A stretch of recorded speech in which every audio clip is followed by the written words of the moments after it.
dans cette séance, nous allons voir la phrase qui se répartit en phrase simple, تفررت, et phrase composée. Du dist.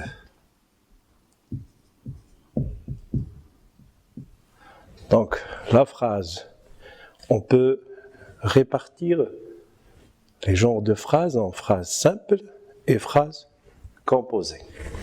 Dans la phrase simple, on peut avoir deux types.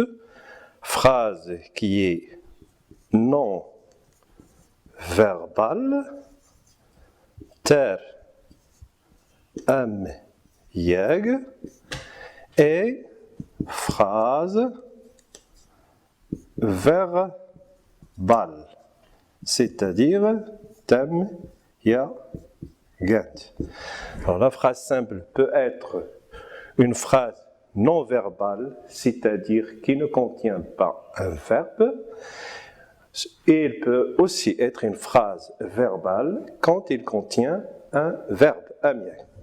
Alors pour la phrase composée,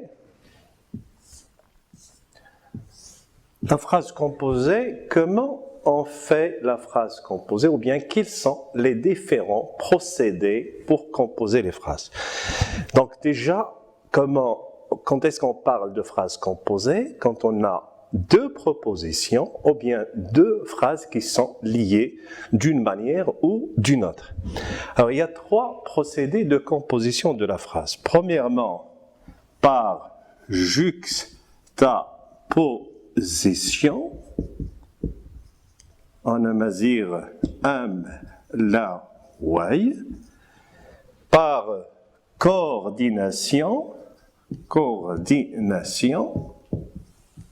en amazigh asm, zdi, ça vient de zdi, donc lié de phrases, par subordination,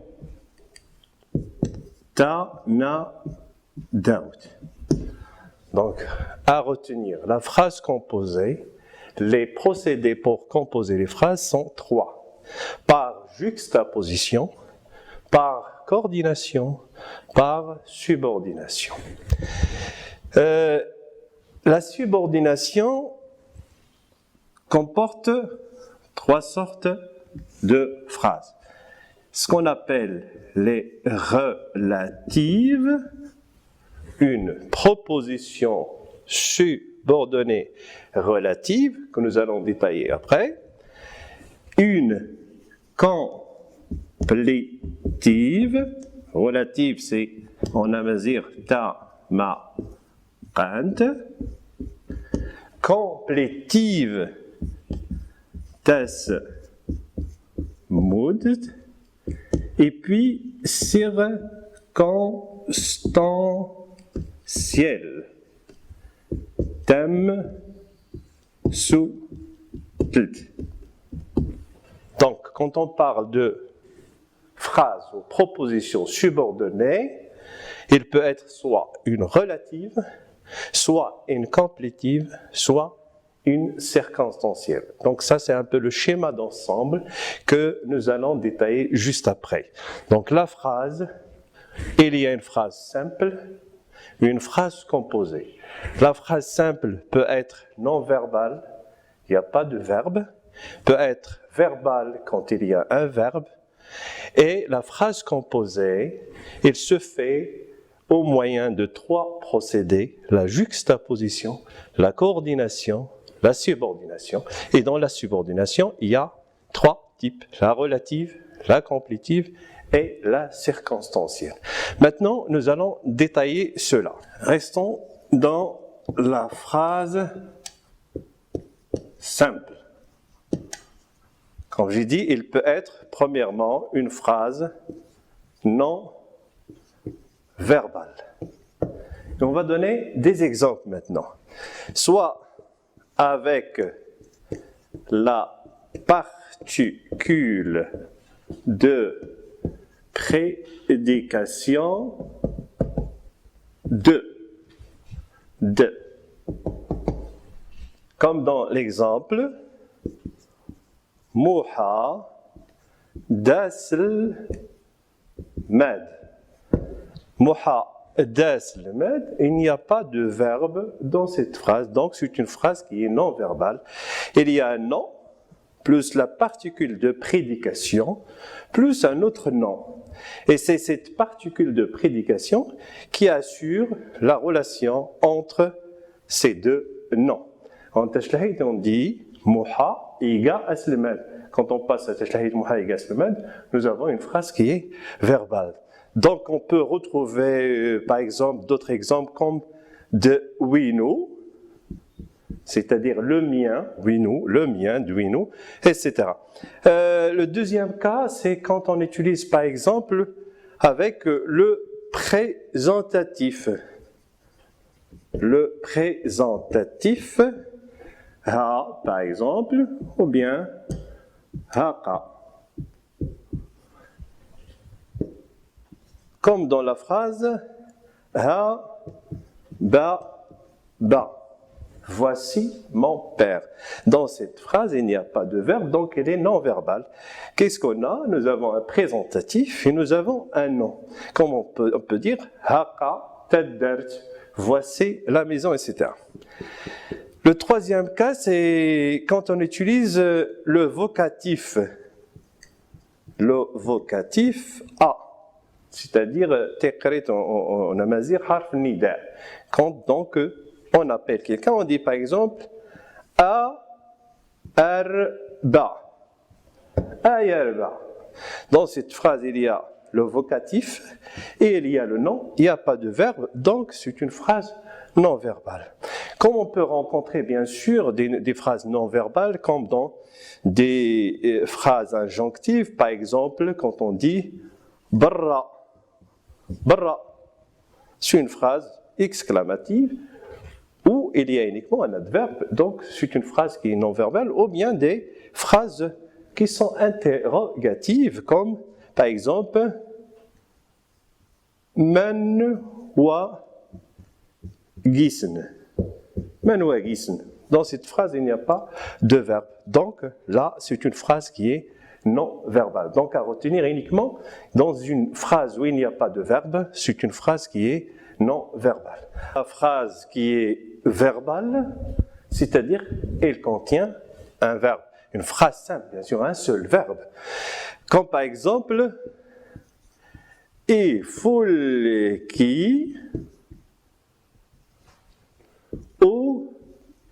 udlis ad. Ifulki udlis ad. Dans cette phrase, nous avons un verbe et nous avons un syntagme nominal sujet. Syntagme nominal sujet. Alors là, je ne vais pas revenir sur la question du sujet, parce que bon, déjà le sujet il est là dans I, l'indice de personne, et là donc on va dire un sujet explicatif qui explicite ce sujet qui est grammatical. Donc dans cette phrase, nous avons uniquement un verbe et un syntagme nominal sujet qui est formé d'un nom et d'un déterminant qui est démonstratif. Deuxième phrase, yura urba tam diest. Yura urba tam diest. Dans cet exemple, il y a un verbe et un syntagme nominal sujet, et ici un syntagme nominal qui est complément d'objet direct. La différence entre cette phrase ici, c'est que cette phrase, le verbe il est intransitif, il ne nécessite pas le complément d'objet direct, alors que dans cette phrase yura, ça nécessite un complément d'objet direct. On peut même donc donner un autre exemple, c'est-à-dire ifka, urba, ijign, et simen. Nous avons ifka, urba, ijign et simen. Nous avons un verbe et un syntagme nominal sujet. Ijign, un syntagme nominal COT. Et SMN, c'est un SNP, c'est-à-dire un syntagme nominal prépositionnel qui fonctionne comme complément d'objet indirect.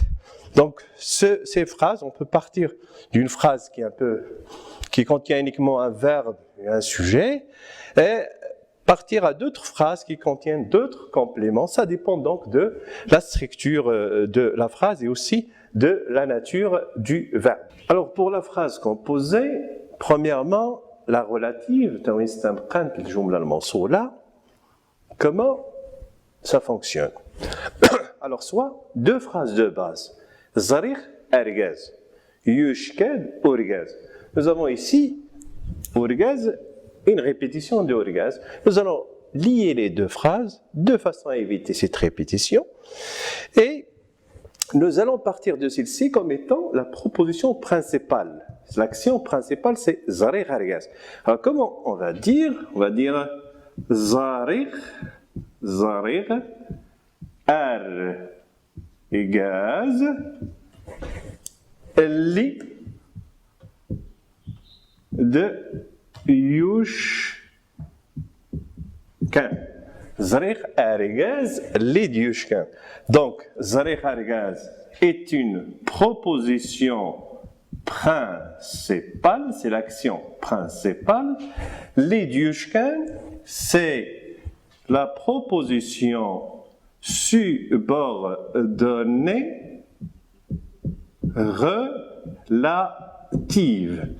Elle fonctionne ici comme une expansion de ergaz. Et ergaz, ça s'appelle un antécédent. L'antécédent, c'est-à-dire le mot qui est remplacé dans la phrase de base. Donc il fonctionne comme une expansion d'un syntagme nominal ici. Alors, les différents moyens pour exprimer la relative sont li, sont da, etc., comme dans cette phrase. Arba, iga, wis, muha, yi, oui, ba, ad, tasm, rort.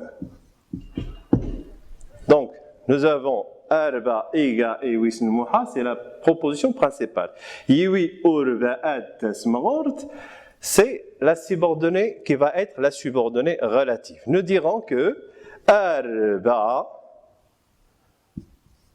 et parce que ce qui est remplacé, c'est arba. Donc, arba va fonctionner comme, je l'ai dit ici, comme antécédent. Et nous allons dire arba, da, yi, win, ta, sm, rort, iga, et je complète ma proposition principale, iga, et wis, moha. Donc, nous avons celle-ci qui est en vert, c'est la proposition subordonnée relative. Alors que ce qui est écrit en bleu, c'est la proposition principale. Alors, de la complétive, tasmut, il fonctionne généralement comme complément d'objet du verbe. De manière générale, il peut aussi assumer d'autres fonctions, mais qui sont un peu fonctionnelles, très rares dans la langue.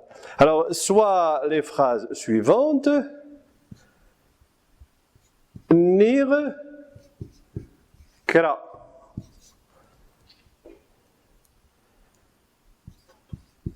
Yushkad, usl, mad. Nirkra, yushkad, uslimad. Alors, ce kra qu'on a ici, c'est exactement cette phrase. Parce que là, on ne sait pas c'est quoi. Alors, nirkra, ce kra, c'est yushkad, uslimad. On va relier les deux phrases et nous aurons nir, is, de, yushka, usl, Uslemed. Alors, cette phrase, Isdiushka Uslemed, c'est proposition subordonnée complétive. Ici, il fonctionne comme un complément d'objet direct. Ashko madnir nir izd yushka uslemed.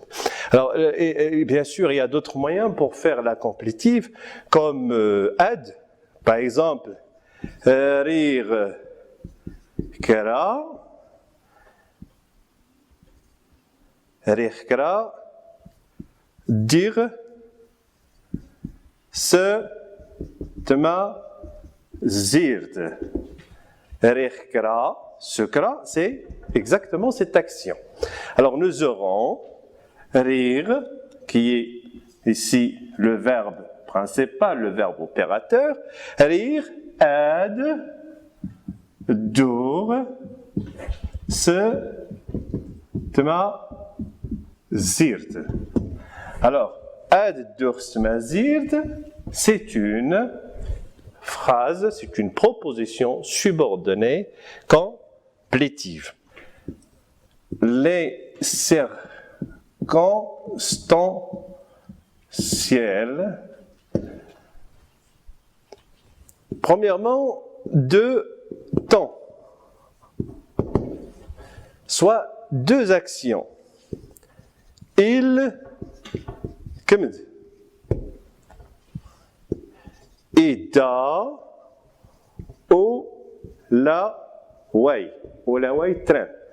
Alors, nous avons deux phrases simples, deux verbes. Alors, quand on veut exprimer le rapport de temps entre les deux actions, il est possible d'exprimer trois rapports de temps. Donc, entre deux actions, soit les deux actions se passent en même temps, on parle de simultanéité, soit l'une se passe avant l'autre, on parle d'antériorité, soit donc une qui se passe après l'autre, on parle de postériorité, comme dans ces exemples. Il كمد lire ou lig, c'est la même chose, lig et da au la way. Il kmed or ta et dit au la way. Il kmed dfir ma et da au la way. Au la way train. Alors les trois rapports sont dans cette phrase, dans ces trois phrases. Alors nous avons il kmed, c'est la principale, li, toujours la subordonnée commence par le subordonnant. Li et da au la way. Dans li da au la way, cette action coïncide avec celle-ci. Donc là on parle de proposition subordonnée circonstancielle, bien sûr, de temps, et elle exprime ici la simultanéité. Ça exprime la simultanéité. Il y a donc à un certain moment coïncidence entre les deux actions. La simultanéité, c'est un autre, donc c'est un domaine où on peut parler de synchronisation, de concomitance, mais c'est pas donc notre propos ici. Ce qu'il faut retenir tout simplement, c'est que de façon générale, il se passe en même temps, donc on dit qu'il y a simultanéité.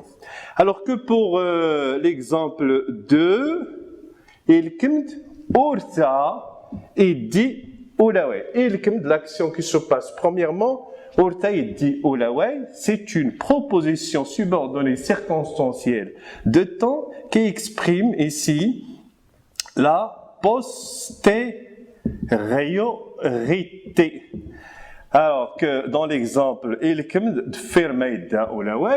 c'est-à-dire que cette action, elle s'est réalisée la première et après c'est C. Donc ici, c'est une subordonnée qui exprime ici l'antériorité si je me place bien sûr dans le cadre de la proposition subordonnée. Alors pour la proposition subordonnée circonstancielle qui exprime la cause, c'est un rapport de cause à effet dans la phrase. Comme par exemple, ign ermi. Donc, mach ign, on peut mettre ici la conjonction hko. On dit ign hko ermi. Donc, hko ermi, c'est la proposition subordonnée circonstancielle de cause. Ida dar signaf yodn. Donc, on peut utiliser ici hko ou bien mi nizi yodn. Ida dar signaf mi nizi yodn. À partir de cette conjonction jusqu'à la fin là, c'est une proposition subordonnée circonstancielle de cause. Maintenant, quand il y a la cause, il y a la conséquence. La conséquence, comme par exemple, R, I, Z, Giz,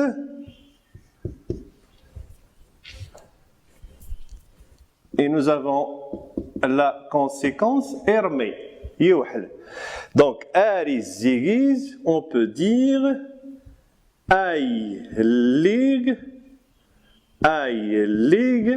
Irmi, Arizigiz, Ailig, Irmi, ou bien Alami, Irmi. Arizigiz, Ailig, Irmi, cette phrase-là, cette proposition, c'est une subordonnée circonstancielle qui exprime la cause. Alors, pour le but, par exemple, Ar, Is, Muna, Arismuna, id rimen. Ad, isr, adisr, par exemple, adlis. Donc, arismuna, idrim, le but c'est un projet. Pour quelle raison? Pour quel objectif? C'est adisr, adlis. Donc on peut dire arismuna adlis, bash, adisr, adlis. Ou la hma, adisr, adlis. Ou la huma, adisr, adlis. Donc à partir de ces conjonctions, jusque-là, c'est une proposition subordonnée circonstancielle de but. Pour ce qui est de l'opposition, rire, ad, dur, se, rad, dur, seba, riz, ordari, id, rimen. Rad, dur. C'est un souhait qui se pose, c'est une opposition ici, c'est que ordar c'est qarid. Donc rani rihad dur sbariz mash la masha mash masha ordari et qarid ordari idrim. Ça c'est l'opposition. يعني نقرت وين الانسان الا قيس ندير تعارض. Alors pour ce qui est de la proposition subordonnée circonstancielle qui exprime l'opposition, comme par exemple rih ad dur sbariz, rih ad dur sbariz, ordari et qarid. On comprend très bien qu'entre les deux actions, il y a une opposition. Alors le moyen pour exprimer cette opposition, c'est rih ad dur sbariz, masha ou la mash ordari idrim. Rih ad dur sbariz, mash ordari idrim. Alors pour ce qui est de la concession pour un peu comprendre ce phénomène, soit deux phrases. Ermi, sul et ta zal. Alors, pour comprendre la concession, nous avons Hermé, c'est la cause. Normalement, la conséquence logique de cette cause Hermé, c'est addition faux, qu'il se repose. Mais nous avons Al-Sur et Tazer. Alors, comment exprimer ce rapport de concession? En disant, par exemple, Mqar, Hermé, Mqar Hermé, Soul, Eta, Zer. Mqar Hermé, Soul, Eta, Zer. Ou bien, Wacha, Hermé, Soul, Eta, Zer. Donc, à retenir, ce qui est écrit en vert, c'est la proposition circonstancielle de concession. Quand est-ce qu'on parle de concession? C'est quand on a une cause et on a une conséquence qui est inattendue, qui est illogique. Alors, pour la proposition circonstancielle de condition, yani الجملة الشرطية, on peut avoir par exemple Rad, Borlun et Gran. Rad, Borlun et Gran, Rad, Fourkines. Mais cette action nécessite la réalisation d'une condition. يعني لا بد ينشط لي إيجات إضر on zar. Donc nous dirons rad bourlun igran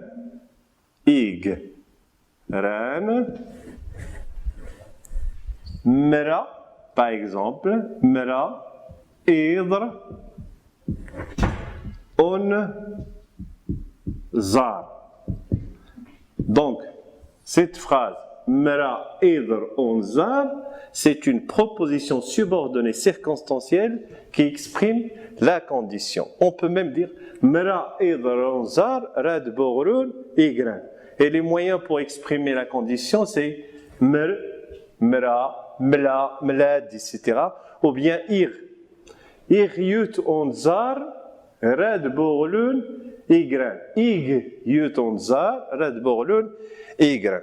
Alors, septièmement, la comparaison. La subordonnée circonstancielle qui exprime la comparaison. Er, is, ro, yo. Isroyo et Ma'dar et Noufl. Isroyo, Am, Is et Ma'dar. Isroyo, Am, Is et Ma'dar.